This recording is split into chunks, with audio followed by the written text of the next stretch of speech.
Good morning, vlog, and welcome to episode 13 of DAILYCEE. Now, today we're going to be way more productive. We had our lazy day yesterday, but we did wake up a little late. It's about 7:45 right now. So, you know what that means. If we don't wake up by 6:30, cold shower time. Let's get in there. My dad always said, we don't do things because they're easy. We do them because they're hard. And if you've ever taken a cold shower in the morning, you know how much this sucks. But stop complaining and just do it. Just do it. Ah! Woo! Woo! Every time, it's awful. This is why you need to wake up on time. That's so terrible. Oh.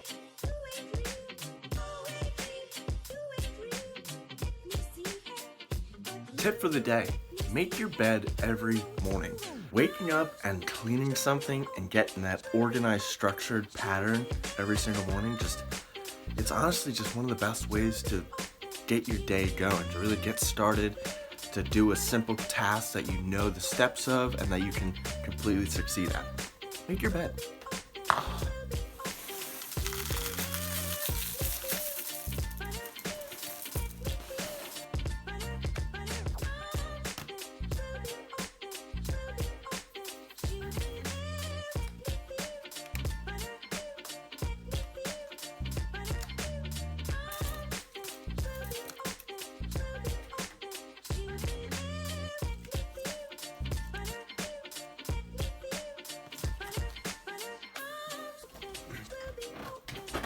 A little Gary V in the morning with some breakfast. As I always like to say, get the motivational juices flowing. We're gonna get a lot of stuff done today. I'm really excited.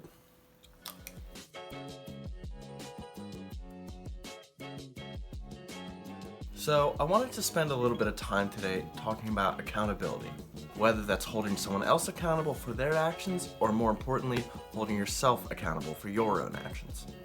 Now, we have talked about judgment before on this channel. If you remember, I talked about not judging yourself too harshly if you don't get something done, realizing maybe the mistake that you made, understanding it and moving on. But where's the line between not judging yourself too harshly on the past, but holding yourself accountable to make sure you get things done? I want to spend a little bit of time today talking about this difference between judgment and accountability. And of course, that means that we have to have another fantastic episode of Thoughts on Walks with your hosts, me, Cameron, and Codes. Now, first off, I would like to apologize. It is a little windy today, but I'll try and talk a little louder so we can get through this. So a quick recap from the other day. I talked about not judging yourself too harshly. That people spend all of their time and all of their energy and all of their negative emotions judging their past and also judging their possible future decisions. Once you come to the realization that you don't need to judge yourself on the decisions you make, it opens up an entirely new mindset. If you're struggling with making a decision on whether something's going to work out or not, just choose one thing, try it for a little while. If it doesn't work, okay, you learn from it. You don't need to spend so much time judging yourself on those decisions. But now, how does this relate to holding yourself accountable? But like I said in the judgment video, it's very binary. And you could think about it in simple terms as positive and negative. That so many people spend so much of their negative emotional energy and dwell on the past and judge themselves for the things they've done, while they could just hold themselves accountable, understand the decisions they've made, and move on from them. If judging yourself is the negative, holding yourself accountable is the positive. But let's talk a little bit about accountability. Now, disclaimer, I am not an expert on how one should hold themselves accountable, nor am I the best at holding myself accountable for things that I do.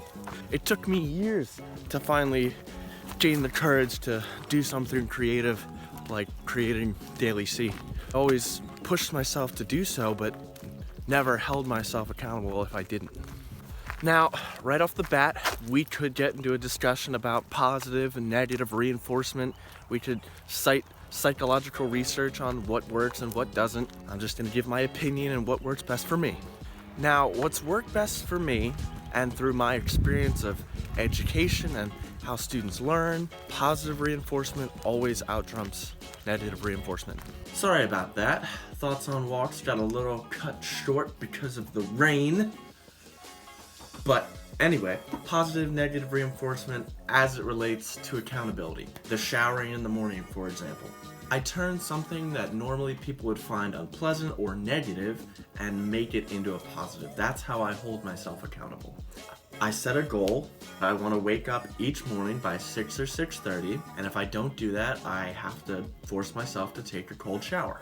Now, this isn't a form of negative reinforcement, even though for most it might seem like that, but I turn it into positive reinforcement because there are many unseen benefits to taking cold showers in the morning. Honestly, one of the most important for me is it really wakes me up every single morning. And the feeling I get after taking a nice cold shower is just incredible, and it really gets me going throughout the day.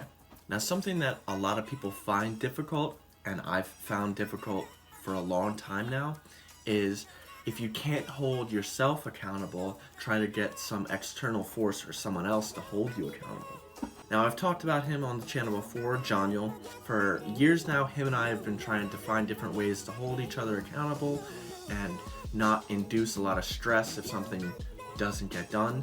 And I think that change in mindset recently of not judging yourself and focusing on accomplishing things and progressing forward has changed the entire game. Now, there are definitely some simple tricks that you can do to hold yourself accountable, like keeping a daily planner of tasks that you want to complete and marking them off as you do them. Or something called an accomplishment journal, spending time at the end of each day and going through the things that you successfully completed.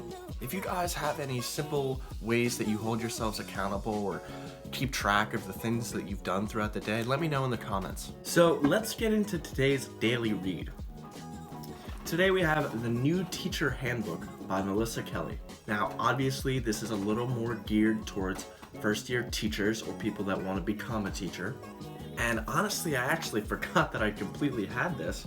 It's a fantastic book on what it's like to become a teacher, things that teachers deal with, if you've ever been curious about what it actually means to be a teacher in a formal classroom setting. It has a lot of really cool information about lesson plans, creating a classroom, dealing with difficult students. It actually has a whole section on positive and negative reinforcement like we talked about earlier. But it's not only for teachers. It could be used by someone that's just in charge of a group of people for an instructional purpose. Whether you're the coach of a fitness class, or if you're in charge of a book club. If you're the head of a group of people trying to share information, I think this is an incredible book. The New Teacher Handbook by Melissa Kelly. Check it out. Gonna get a good arch theory workout in. Keep going through this day.